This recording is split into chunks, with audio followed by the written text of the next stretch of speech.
I don't really rule out Bitcoin ever doubling in a year. I mean, it's Mhm. Bitcoin.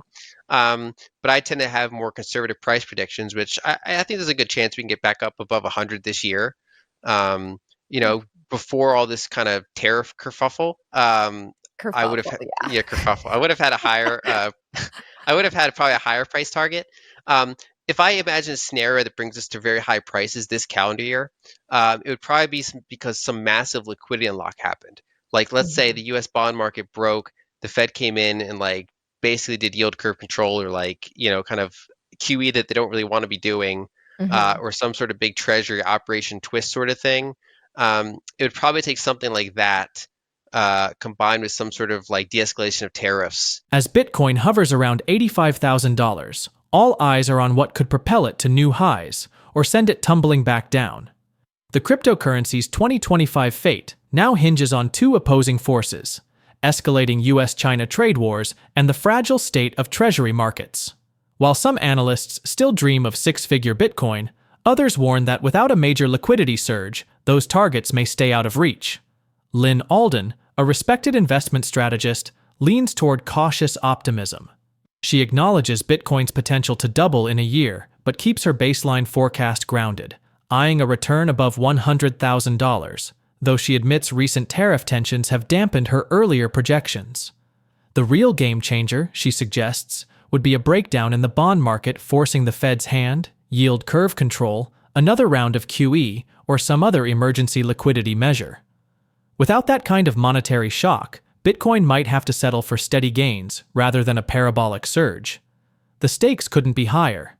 Bitcoin is no longer just a speculative asset, it's becoming a barometer for global monetary instability.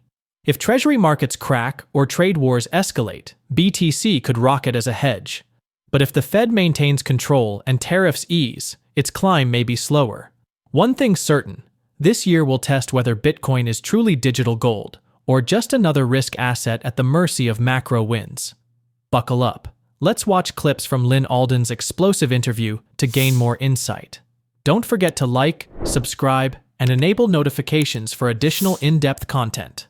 Thanks for joining us again.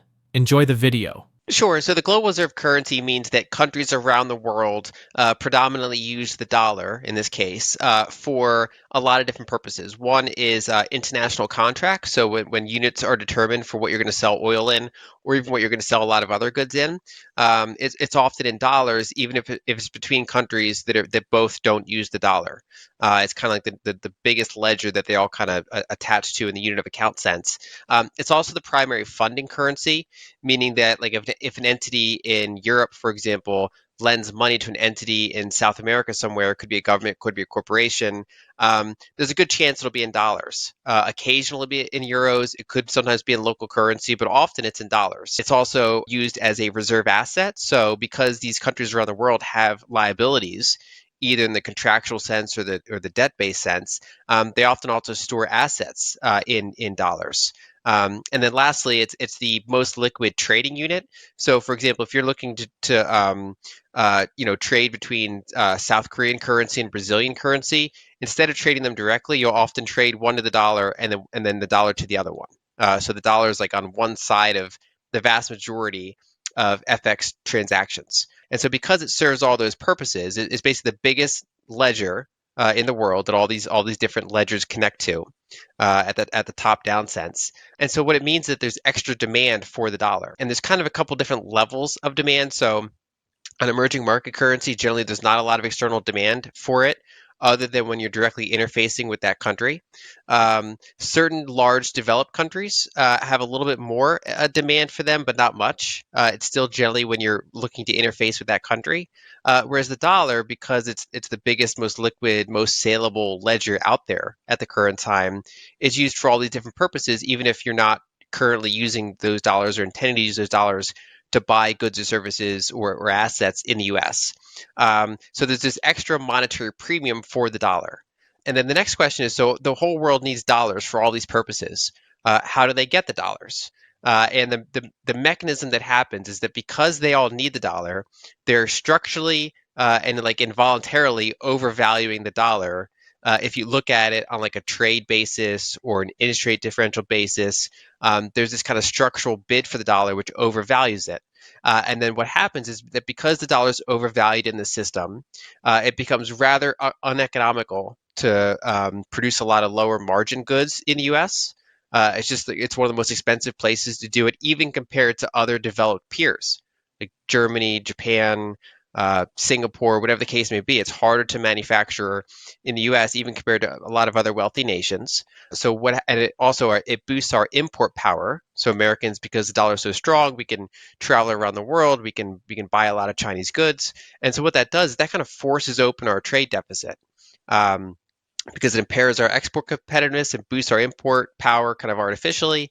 And so what we do is we just flood dollars into the world to the tune of like $1 trillion a year to the rest of the world every year. And that's how they get the dollars they need to continue using the dollar as the global reserve currency. And so that's why, at least in the current system that's been in place for like 50 years or so, that's kind of why they go hand in hand. They're tied at the hip. People often question, is the global reserve currency good for America? With the kind of assumption that the answer is yes. But like any country, especially one as big and dynamic as America, there's not just one America. It's a big mix of a lot of different things going on together that happen to be in one political entity. And so that status basically empowers certain parts of the economy, certain people in the economy, and then it hurts others. And so, for example, if you're in Washington, D.C., and you want to be able to sanction almost anyone in the world, it's nice that everyone's using your ledger. It makes it harder for any entity to go around it. Not impossible, but your sanctions are rather powerful compared to if Canada's sanctioning you, for example. You get a lot of leverage that you can basically pressure other countries with. You have the rest of the world financing part of your deficits because they have this kind of structural need for assets. It's generally good for the stock market because all this capital, what countries do with it, there's often this thing that people say, well, we're sending them pieces of paper and they're sending us goods and services, which is true, but then there's one more step. With those pieces of paper, they go and buy our financial assets. So they buy our stocks, they lend to our corporations, they buy our private equity, they buy some of our real estate. So what we're doing is we're selling portions of our appreciating assets to the rest of the world, and we're acquiring some of their depreciating assets, goods and services, which are useful, but they're different than appreciating assets. And so the problem is, like running a trade deficit for 1 year or a few years is not a big deal. Deficits come and go. Different countries go through these periods.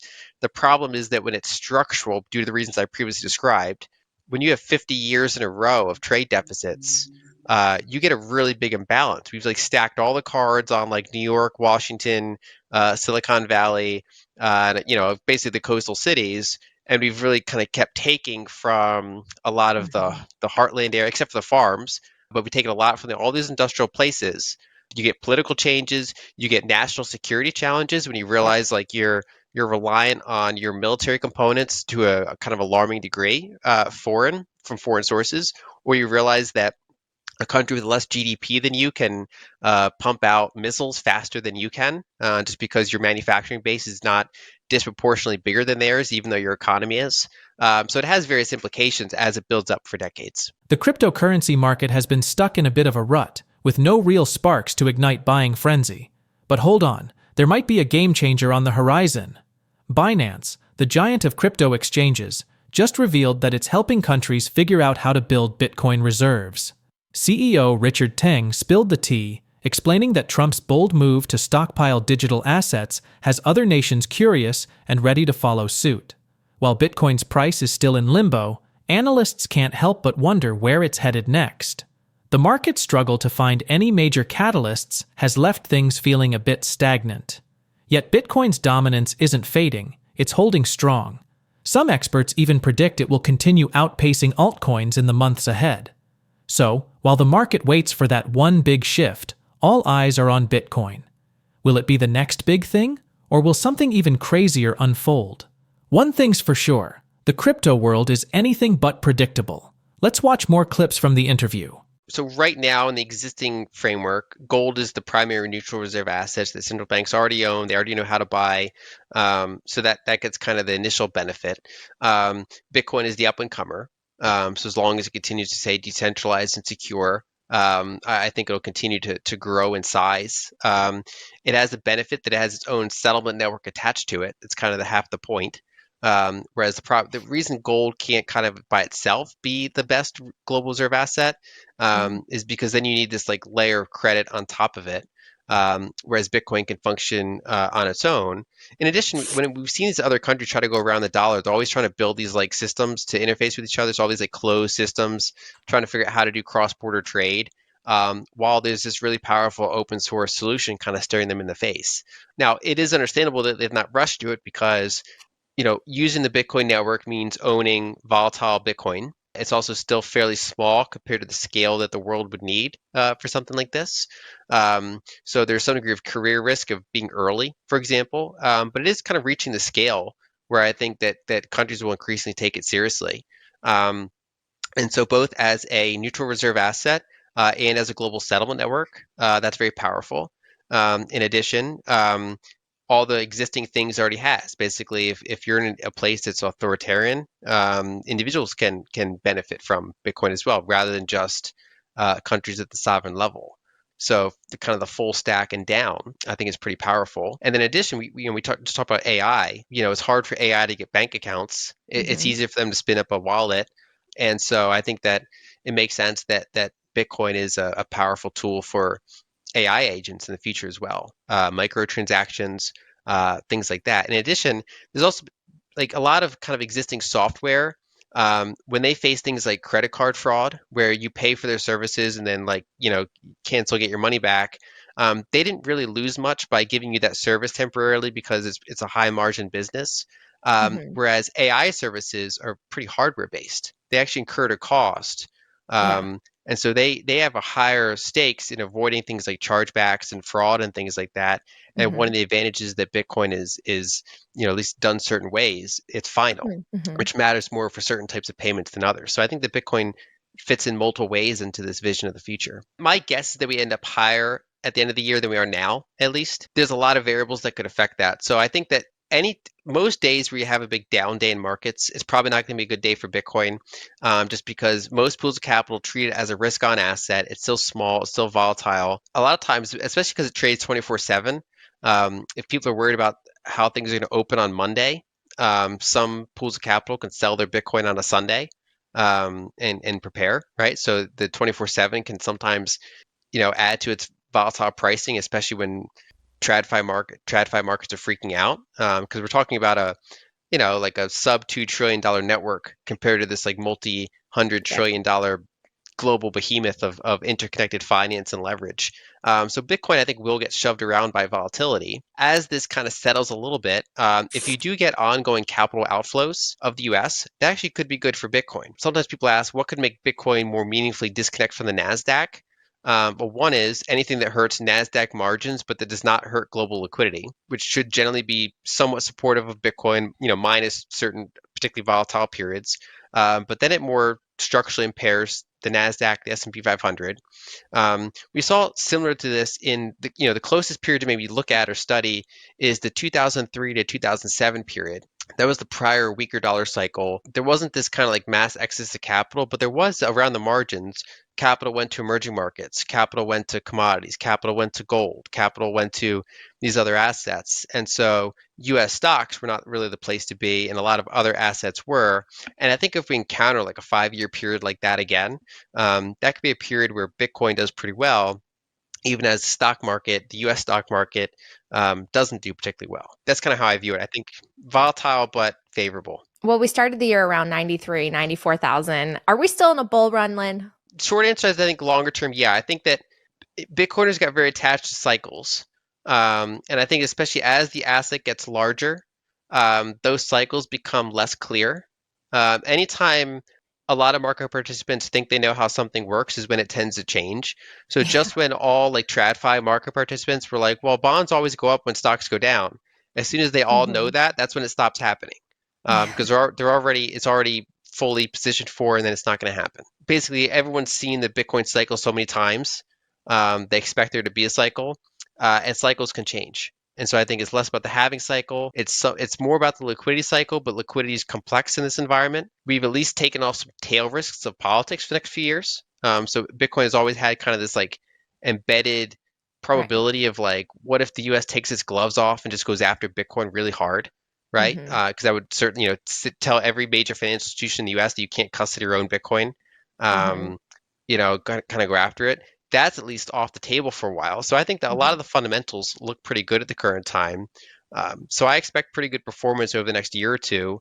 But it is subject to not having like a 30% market crash or things like that that could, temporarily push us lower that we'd have to then rebuild from. Bitcoin's surprising stability amid macroeconomic storms, from Trump's tariffs to interest rate uncertainty, reveals a fundamental shift in its market structure.